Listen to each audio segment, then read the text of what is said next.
Then we may have information streams, for example, news alerts, verses from a holy book. Every day at 7 a.m. in the morning, you receive one verse. It could be general knowledge. In Pakistan, people are crazy about knowing tricks of computers and mobiles, and you can just send them one text every day telling them how can they crack some system or something like that, just to educate them and create interest. And then, of course, we can have people following others, just like Twitter. So it's just one way. You just follow to someone, he can send a message and talk to you. And so that's different modes of communication that you can bring in over SMS. There's one singer in Pakistan who has around 5,000 subscribers over SMS. So he sends one SMS, it goes to everyone about his next concert, about his next album, to check out a video on the Facebook and stuff like that. And this kind of a platform must have a capability of being launched across other operators, other countries. It should be multilingual. So if you send one SMS, ideally it should be such that you can translate it to a message into another language. But nevertheless, even if you have the interface, the whole interaction in a particular local language, which in our network you can choose from Urdu or English. But in other countries, for example, in Iraq or maybe in Saudi Arabia, you can do it in Arabic. So people understand it more in Arabic, but they can send messages within their local language, and you can have groups across the countries. Now, also, we're talking about mobile phones, so why do we restrict with SMS? We can also think of converting, having the voice element of these networks, and have a social element in them. So, for example, we can have anonymous calls, conference calls. So people join communities or maybe a group where, let's say you create offline groups of SMS, you have 20 friends, and they want to chat on the phone, they want to talk to each other. And once someone, for example, initiate a conference call, you send an SMS notification to join the call with a particular code number, so that people who are interested to talk to each other, they can jump in and talk to their friends. This generates a lot of interest for them, and many groups which has anonymity in them, your number doesn't get exposed. So in countries like Pakistan, and this is a very I think exciting element of having such a service for people. Similarly, you can do on the voice. Many people have mentioned this before. You can have consulting, for example. We're thinking of, we're working on this service to be launched on IVR platform that we have, is that you talk to, for example, doctors, and you fill their profile in it, in the system. And then someone, needs an appointment or just needs help, for example, from a rural area, he can call and, describe his problem based upon an IVR, interface. And then the system detects which doctor is available that is sufficient or that is suited for this particular problem, and then generate a call, for example, of 10 minutes, which means that you ask the doctor that, are you available, and the doctor says, let's say, I'm available for 10 minutes, next 10 minutes. The system connects you with both of you, and automatically gets disconnected after 10 minutes, so that the patient doesn't take a lot of time of doctor and so on. Similarly, if you're having exam in the next day and you're stuck in a topic, you don't know who to call, there should be a system where many volunteers or teachers are just waiting for a call anytime, and they can say, I'm available I can take 2 calls per day, let's say, and between 6 to 8 p.m.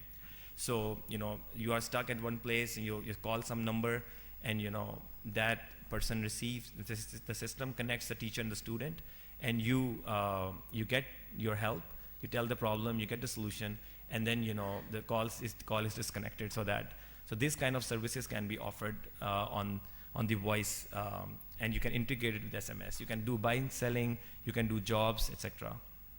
And you can also develop a kind of polling systems where people call in, and IVR polling is a very famous phenomena in many developed countries. So these are the things that we can definitely focus on and bring some social element in the voice and SMS integrations. One slide I have dedicated to a usage in the media, for example. So in Pakistan context, many times what happens, there are many channels now, and TV channels, and what happens that when there is a bad time or some issues going on, cable operators block some TV channels in particular areas. So now they can't really reach those areas because their channel is not anymore on the television. So they are really worried about this. So the mobile phone is something that enables them to send their message to the community living in that place. So one of the TV channels is very, very interested in using our platform, and they are using it just to break the news when it is required. And no one can stop that because you can't really ban all the telephones there. Similarly, you can create communities over, for the television, TV shows, for example, and you can engage people in the breaks.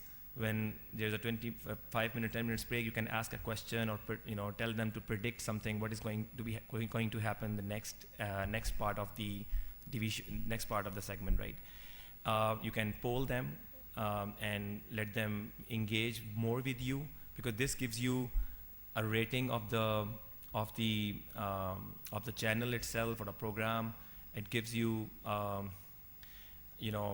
feedback for the future planning, and you can also advertise these people because you know what kind of demographics you have by engaging with them because of their behavior. Similarly, you can create groups of anchors who can tell people that I am going to invite this person tonight in my show, do watch it, and so on. So there's a huge use case of this kind of activity for the operators on SMS and TV shows. So I'll just skip, and now I'll mention some case studies from my network, SMS All.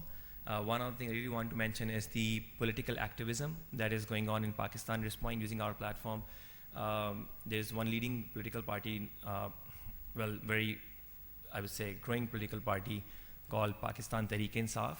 Its chairman is ex-cricketer Imran Khan, who was the captain of Pakistan team, and Pakistan won the World Cup in '92. They started driving their membership campaign on our platform, and they have over 1 million registered people through SMS in less than 6 months. And they are now going to plan an intra-party election on this, which is otherwise impossible in Pakistan, because you can't have it online, you can't have it physically. You can't. There are 6,000 union councils in Pakistan. You don't have funds. In 2008, when the last elections happened, it was like 3 billion plus budget for that particular election. So you can't have elections physically. You can't have it electronically. So how do you do it in a country like Pakistan? It's only through mobile phone.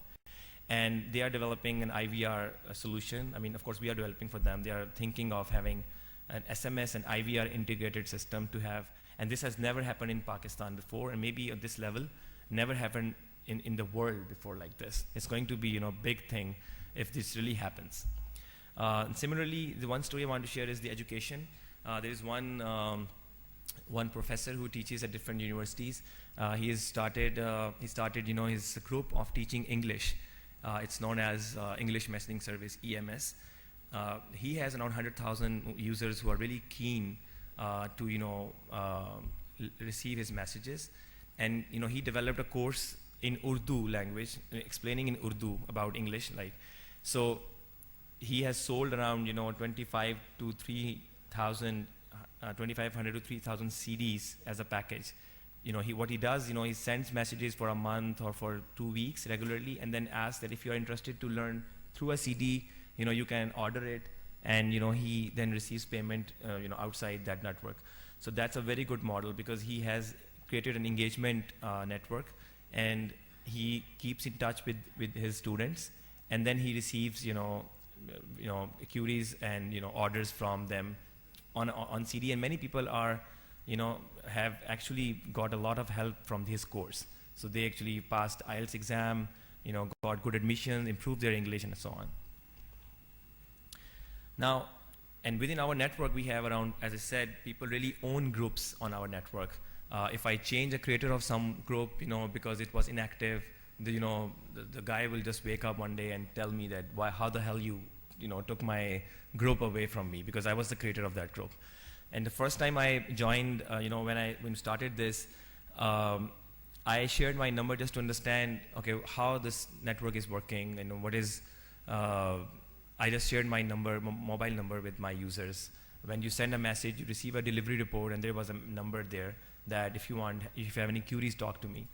So I received around 2,000 calls, in, I would say, 2 days from all over the country. And I was really passionate to attend every call almost.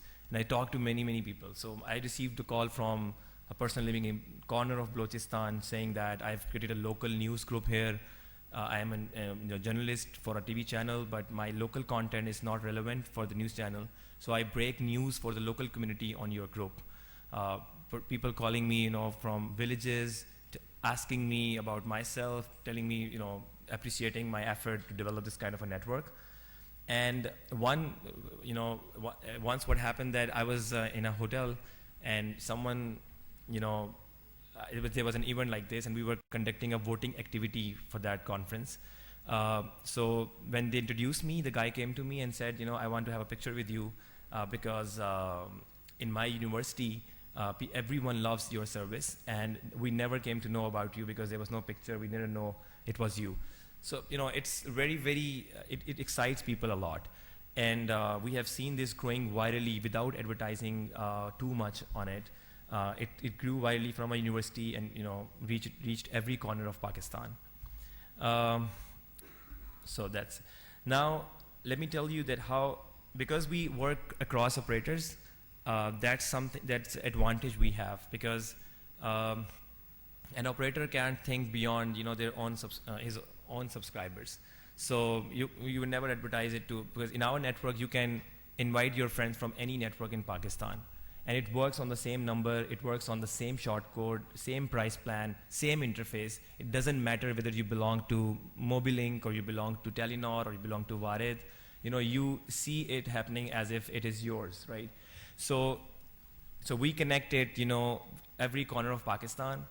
And imagine if we have it launched across the globe. Like I create a group in which I invite one of my friends from UK, one of my friends from USA, one of my friends from India, and all of them are.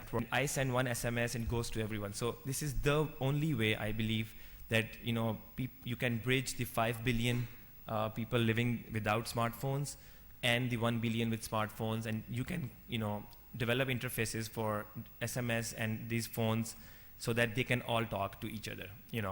And you can imagine what kind of networks will emerge if someone finds a job has a skill in Pakistan, someone has a skill in living in Pakistan and he finds a right job in Australia, let's say, So this is the kind of thing you can do if you integrate.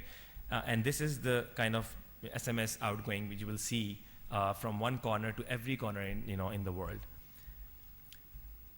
So my final note is that the easiest way to capture the market of 5 billion to make the social element, to bring the social element within the networks, operators itself, and let people find each other, get connected with their phones. Telecom operators should focus on creating more value for their existing subscribers to bind them into a network and generate more and more traffic. Let them not think about there's a price that they are paying.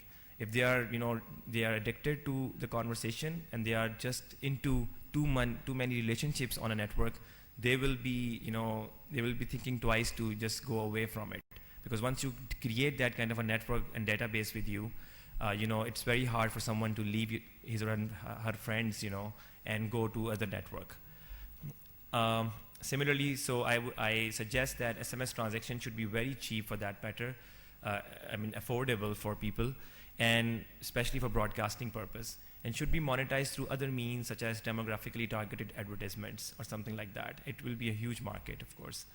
And finally, what I suggest is, why can't we develop, instead of going into debate of smartphones and feature phones, we all agree that mobile phone is the market.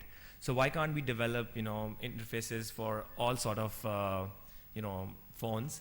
And if someone lives in, a village in Pakistan, for example, he doesn't know how Facebook looks like. He doesn't know, how smartphone looks like, and internet experiences. But he may be able to memorize some commands, and interact with the whole system in the back end by just few commands. And later on, as you move from a dumb phone to smartphone migration, they can always see the same network translated or transferred to their smartphones, and eventually there will be an easy transition, but a big opportunity availed, through while that transition is happening. So that's how I believe that networks should look like over operators and smartphones. Thank you.